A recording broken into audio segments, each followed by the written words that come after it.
Bom dia, igreja, a paz do Senhor.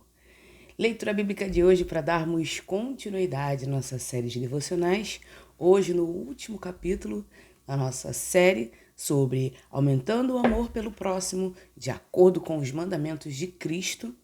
No sexto dia, no nosso grande finale, nós vamos falar sobre vivendo uma vida marcada pelo amor. O amor de quem? O amor de Cristo, o amor de Deus, o amor nosso uns pelos outros. Como vimos nos capítulos anteriores, nós vimos que fundamentar esse amor em Cristo é mostrar para os outros que o amor, quando é feito e quando é vivido por Ele, por causa dele, por causa de Cristo, nós vamos ter uma vida diferenciada junto com nossos irmãos, com as pessoas do mundo. Vamos conseguir mostrar para os outros o que é o amor de verdade. Este nosso novo bloco de passagens nos leva ao ápice da ética cristã. A permanência no amor de Cristo e a centralidade desse amor como motor da santidade, da unidade e da preparação da sua vinda, do retorno de Jesus. Enquanto os estudos anteriores trataram da ação social, generosidade material e da cura relacional, que é o perdão, como foi dito no dia de ontem, esses textos nos mostram que o amor mútuo é a própria atmosfera onde a vida espiritual respira e se desenvolve, onde ela caminha para o crescimento. Aprendemos muito durante essa semana sobre o amor, sobre como amar. Amar é um ato de também perdoar. O perdão também é um ato de amor. Amamos quando olhamos mais a necessidade do próximo do que a nossa. Amamos quando ajudamos, seja monetariamente, seja psicologicamente, seja fisicamente, seja com uma palavra, com um sorriso, com um abraço. Ajudamos muitas pessoas de muitas formas. E Jesus era assim. Jesus ajudava muitas pessoas e de muitas formas, seja alimentando, quando ele fez a multiplicação dos peixes e dos pães, seja fazendo curas, seja dando uma palavra de libertação para alguém, seja participando de uma festa. Jesus, ele ajudou a muitos de muitas formas. Hoje a gente se prende a somente, vou orar pela sua vida e tá tudo bem. Não. Num ambiente onde tem fome, as pessoas precisam matar a fome. Então, por precisar matar a fome, a gente precisa alimentar. Então, Jesus, primeiro ele ia na necessidade da pessoa. E depois que ele transformava a necessidade em bonança, ele pegava e simplesmente fazia o milagre. Porque primeiro Jesus cuida, depois Jesus transforma. E é assim que nós devemos agir. Agir como Cristo. Não adianta levarmos o evangelho a muitas pessoas, sentar e estudar o evangelho se a gente não mata a fome de alguém, se a gente não tem um momento de conversa com esse alguém, se a gente não dá a nossa atenção para esse alguém.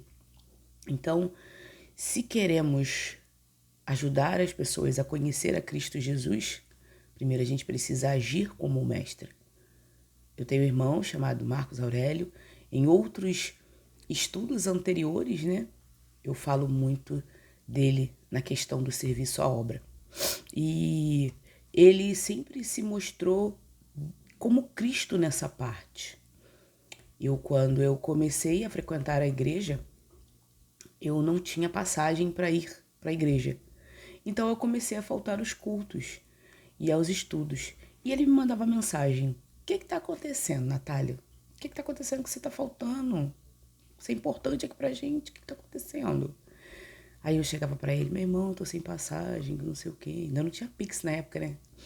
Então ele falava assim: faz o seguinte, dá um jeito de você vir aqui na semana que vem, que aí a gente conversa e vê o que a gente pode fazer. E isso me chamou muita atenção, porque De imediato eu fui, mas sem pretensão de nada. E ele pegou, abriu a carteira dele, tirou uma nota de R$ 50, me deu e falou assim pra mim, ó, toma, isso aqui é pra você, para custear a sua vinda e a sua ida para casa para estudar o evangelho e para vir ao culto. E a gente vai fazendo isso enquanto você estiver congregando com a gente. E eu na mão, Marcos, que isso, não sei o quê. Na época eu não trabalhava, porque eu cuidava da minha mãe. E não tinha muito como custear a passagem para ficar indo todo final de semana. Porque eu ia sábado para estudar a Bíblia e ia domingo para assistir ao culto. Então eu tinha que ir 2 vezes na semana para poder fazer tanto o meu estudo bíblico quanto o culto ao Senhor. Então aquilo me deixou com a pulguinha atrás da orelha. Eu falei, gente, eu nunca vi isso. Geralmente a pessoa tira, as igrejas tiram do membro para poder, né, sufocar. E eu fiquei encantada porque ele tirou aquele dinheiro do bolso dele, da renda dele, e pagou a minha passagem. E assim a igreja assumiu a minha passagem durante mais ou menos aí, ó, acho que uns 2 anos. Acho que um bom tempo, até eu me... foi 2015, 16, 17... 2015, 16, 17, 2016, 2017 a igreja, 2015, 2016 e 2017, 2015, 2016 e 2017. A igreja, ela custeava a minha passagem. Elas botavam carga no meu cartão, que a gente andava lá no Rio com cartão de passagem, e a igreja financiou minha passagem durante 3 anos. E eu ia fielmente. Aí eu passei a ir às quartas-feiras. A igreja ia acrescentar a passagem para eu ir na quarta-feira também. Faziam um apanhado e eles colocavam no cartão da passagem.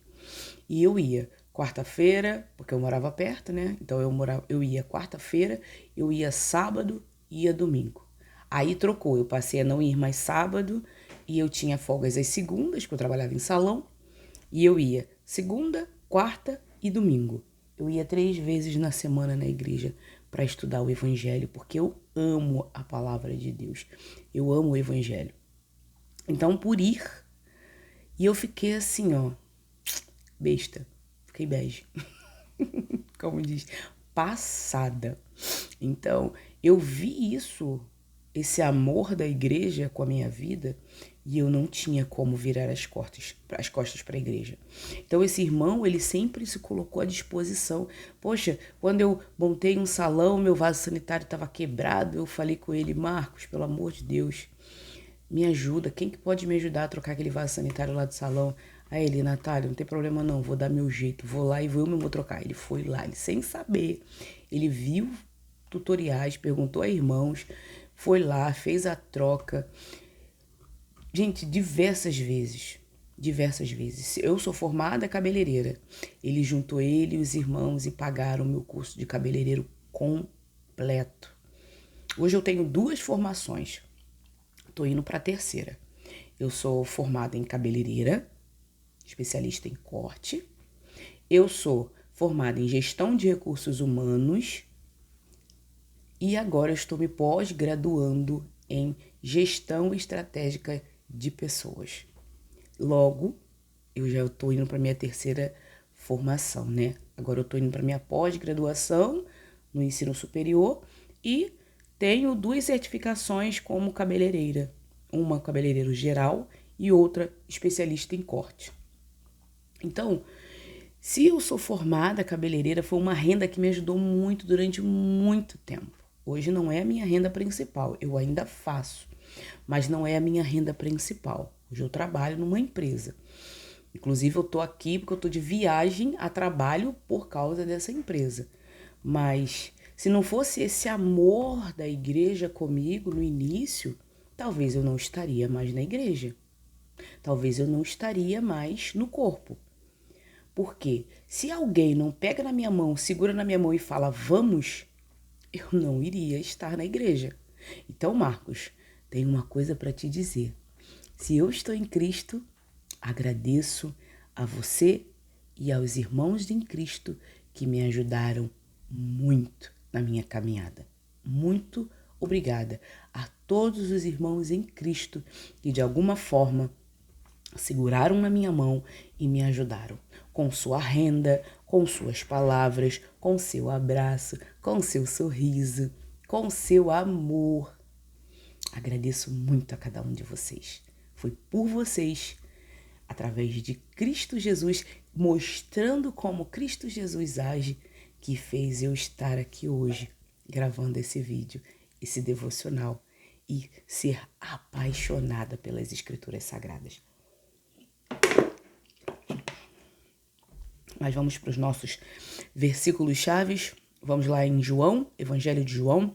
O capítulo é o 15, versículo 9 até o 17. Hoje a leitura é um pouquinho grande. Vamos lá. Como o Pai me amou, assim também eu os amei. Permaneçam no meu amor.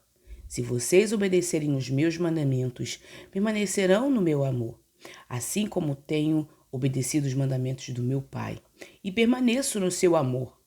Tenho-lhes dito estas coisas para que minha alegria esteja em vocês e a alegria de vocês seja completa. O meu mandamento é esse: amem uns aos outros como eu os amei. Ninguém tem amor maior do que aquele que dá a sua própria vida pelos seus amigos. Vocês serão meus amigos se fizerem o que eu lhes ordeno. Já não os chamo servo, porque o servo não sabe o que o seu senhor faz. Em vez disso, eu os tenho chamado amigos, porque tudo que ouvi de meu Pai, eu lhes tornei conhecido. Vocês não me escolheram, mas eu os escolhi e os designei para irem darem fruto que permaneça, a fim de que o Pai lhes conceda o que pedirem em meu nome. Este é o meu mandamento: amem-se uns aos outros. Quer amar? Obedeça. Quer ter uma vida plena? Obedeça. A obediência é o que molda o caráter do crente. Jesus está proferindo o seu discurso de despedida no cenáculo. No versículo 9, ele usa o verbo permaneçam, do verbo menô, que significa habitar, fazer morada estável, fincar raízes. A permanência não é um estado místico, passivo, mas está intrínseco, atrelada à obediência ativa aos seus mandamentos. Versículo 10. Espalhando a submissão perfeita do próprio Jesus ao Pai. Já no versículo 12, redefine o padrão do amor comunitário. Como eu vos amei. Não é mais um amor, não é mais amar ao próximo como a si mesmo, o padrão da antiga aliança, mas amar ao próximo como Cristo nos amou. Um padrão sacrificial, histórico e absoluto. É o ápice deste amor. É detalhado no versículo 13. Dar a própria vida, apontando diretamente para sua morte iminente na cruz. Jesus altera o status de seus discípulos de servos, escravos que cumprem ordem cegamente, para amigos, confidentes que compartilham do propósito íntimo do Mestre. Por fim, no versículo 16, fundamenta a eleição deles. A iniciativa é totalmente divina. Eu os escolhi. Eles foram escolhidos com um propósito duplo: ir e dar fruto permanente e viver em intercessão eficaz.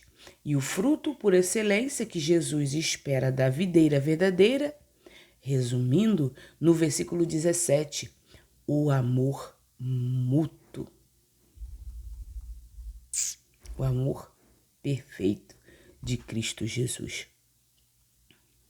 O capítulo 15 de João contém a famosa alegoria da videira e dos ramos.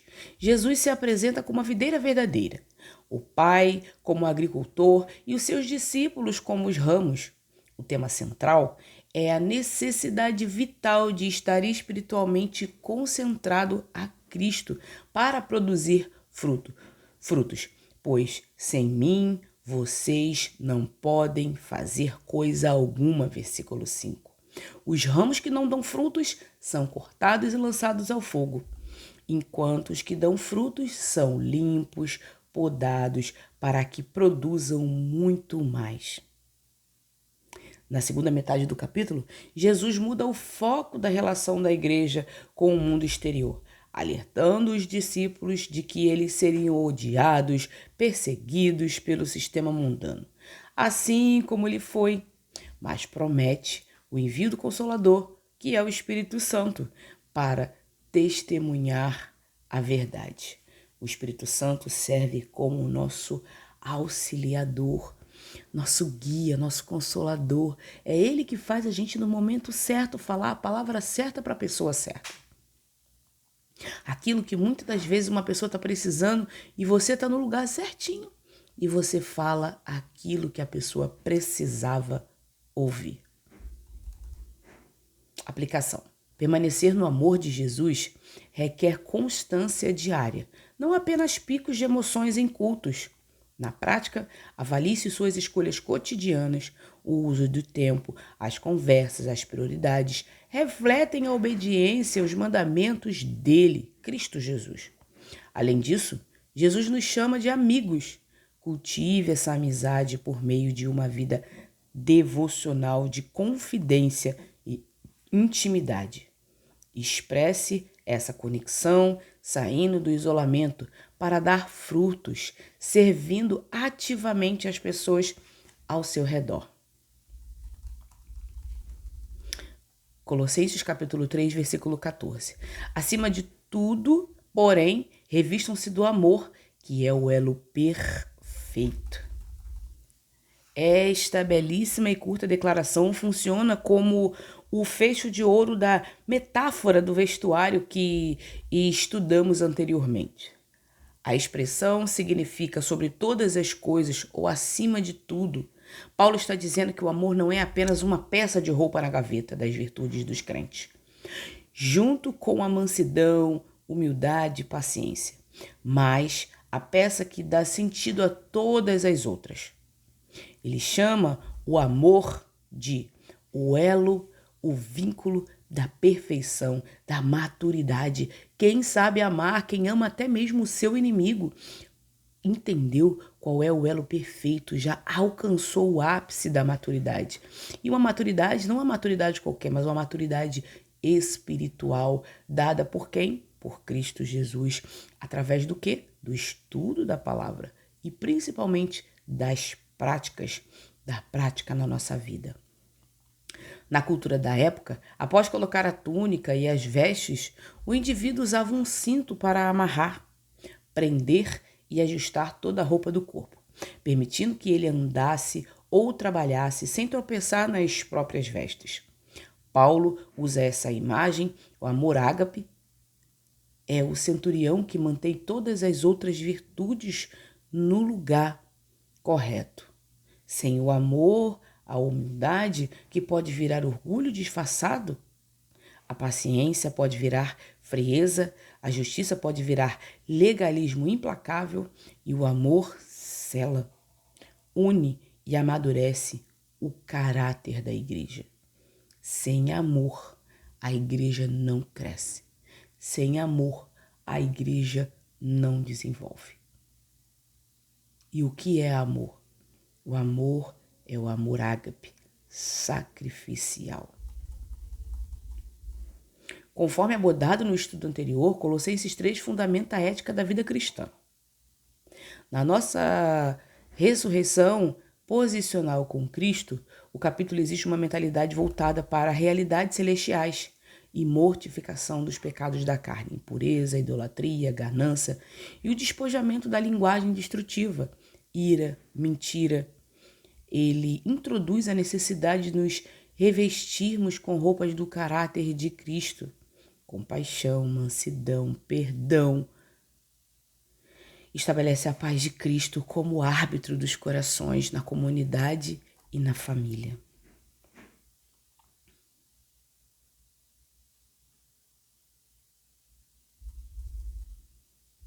Quando você tentar exercer o perdão, a paciência ou a gentileza que é alguém difícil e sentir que suas forças estão falhando, perceba se você está tentando fazer isso de forma puramente mecânica ou legalista. Peça a Deus para colocar o cinto do amor. Entenda que o amor é o que dá liga e estabelece os seus relacionamentos familiares e comunitários. Sem ele, a convivência desmorona no primeiro teste. Vamos para 1 Tessalonicenses, capítulo 3, versículo 12 e 13. Que o Senhor faça crescer e transbordar o amor de vocês uns para com os outros e para com todos, a ponto de ser como o nosso amor por vocês. Que Ele fortaleça o coração de vocês para serem irrepreensíveis em santidade diante do nosso Deus e Pai na vida do nosso Senhor Jesus, com todos os seus santos.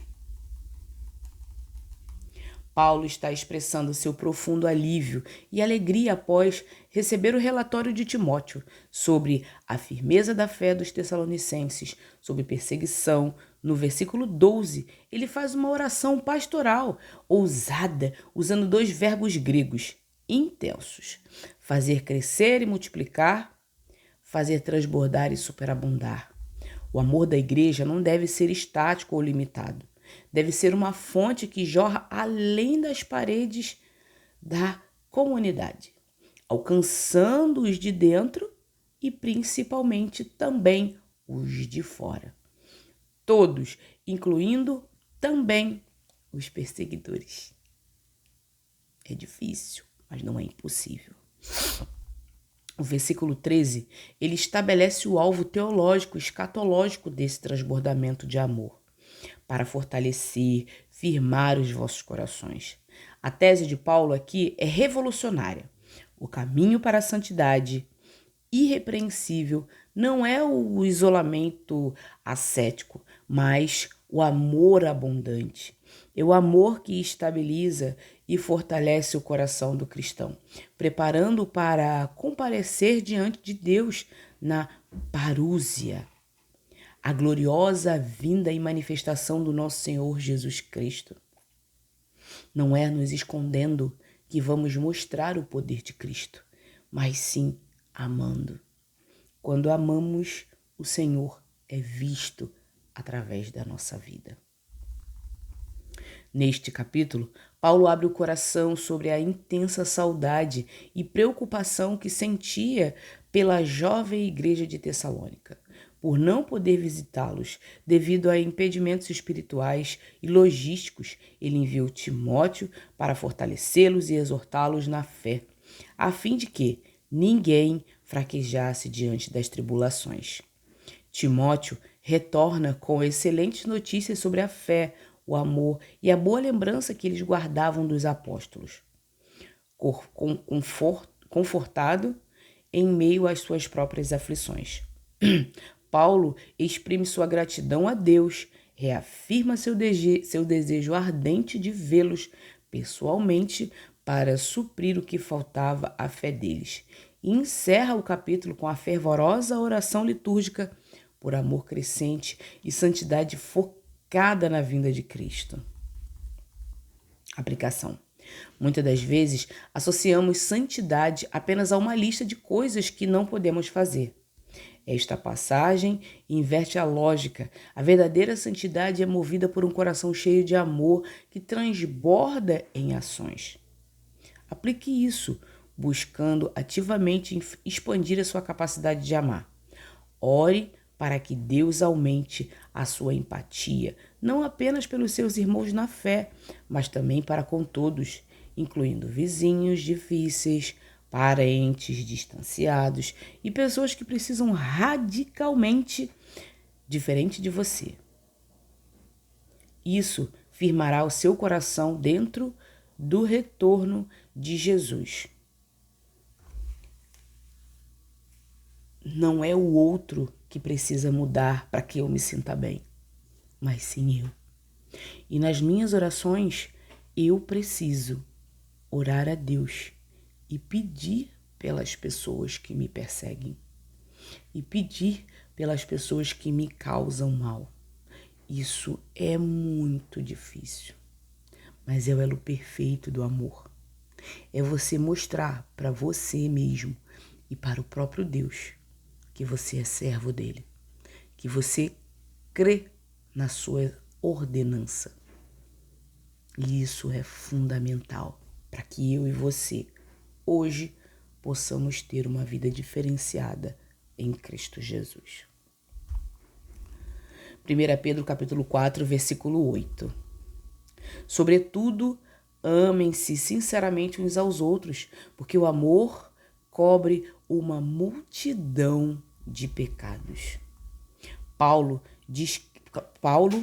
escreve a cristãos exilados e dispersos que enfrentavam o fogo da provação e da hostilidade cultural. No versículo 8, ele começa com a expressão antes de tudo e sobretudo, indicando prioridade absoluta de sobrevivência para uma comunidade sob pressão. Ele ordena que o amor mútuo seja sincero, intenso e fervoroso. Este termo grego deriva do vocabulário atlético. Descreve músculo de um corredor que se estica ao máximo, tensionando até o limite para alcançar a linha de chegada. O amor na igreja não pode ser frouxo, deve ser esticado e resiliente, empático. A razão apresentada é extraordinária e cita implicitamente Provérbios 10, 12, porque o amor cobre uma multidão de pecados. Pedro não está sugerindo uma indulgência teológica, que o amor cumpre a salvação ou compense os pecados diante de Deus, nem que devemos ser coniventes com o erro. No texto da comunidade das relações humanas, cobrir o pecado significa que o amor recusa-se a expor a falha do irmão ao ridículo, a focar ao escândalo público desnecessário. O ódio e a mágoa expõem,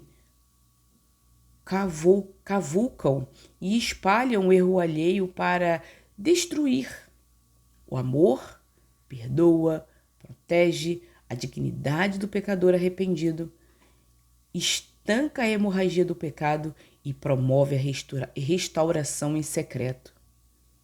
Quando eu amo o meu próximo, mesmo ele estando em pecado, se torna algo diferente e diferenciado. O capítulo 4 de 1 Pedro exorta os crentes a viverem armados com a mesma mentalidade de Cristo em relação ao sofrimento, abandonando de vez as paixões humanas e a vida pregressa de libertinagem praticada pelos pagãos. Pedro adverte que o fim de todas as coisas está próximo, versículo 7. E por isso a igreja deve viver de forma sóbria, vigilante em oração, praticando o amor fervoroso, a hospitalidade mútua, sem murmuração e exercendo os dons espirituais, concedidos por Deus para que ele seja glorificado em tudo. Já na segunda metade do capítulo, ele conforta os fiéis diante da provação do fogo, exortando-os a não se envergonharem de sofrer como cristãos, lembrando que o julgamento começa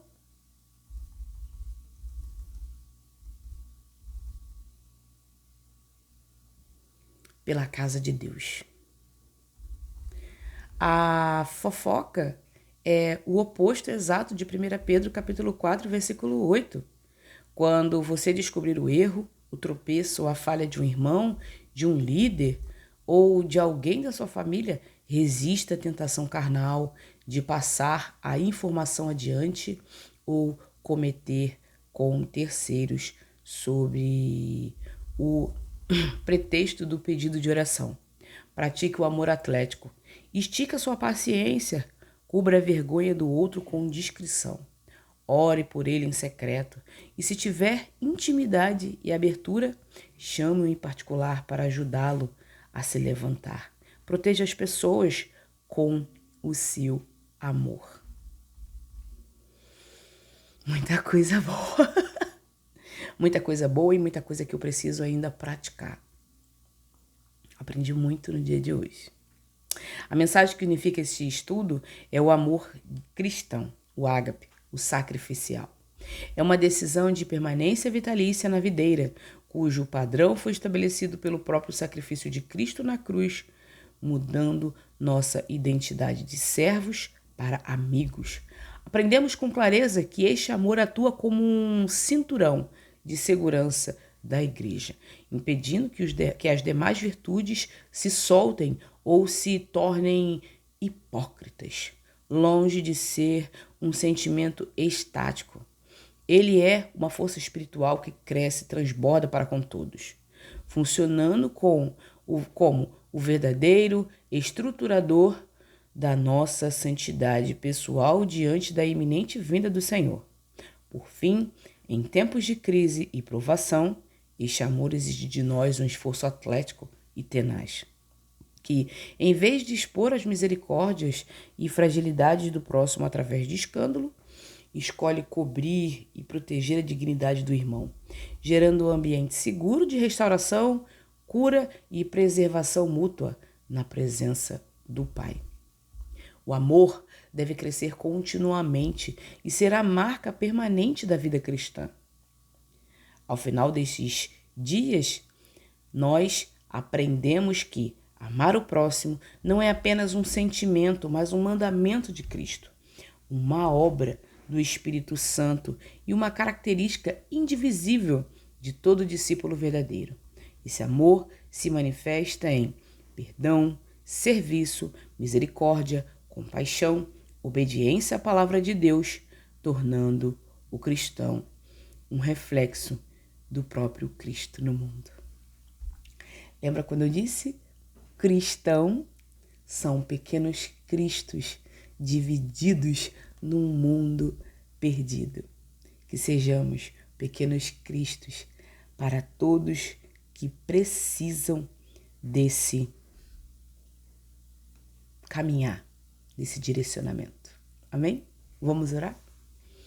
Paizinho amado, querido Deus, graças te damos por mais um dia que você chamou hoje, Senhor.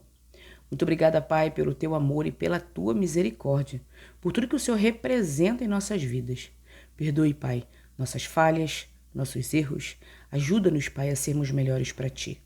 Tome-nos em tuas mãos, dirija a nossa vida, perdoe os nossos pecados. Ajude-nos, Senhor, a sermos melhores para ti. Ajude-nos a sermos pequenos cristos nesse mundo. Que possamos, Pai, levar o teu evangelho, levar a tua verdade, levar a tua palavra a toda criatura e a todo lugar. Muito obrigada. Hoje eu oro e já te agradeço em nome de Jesus. Amém.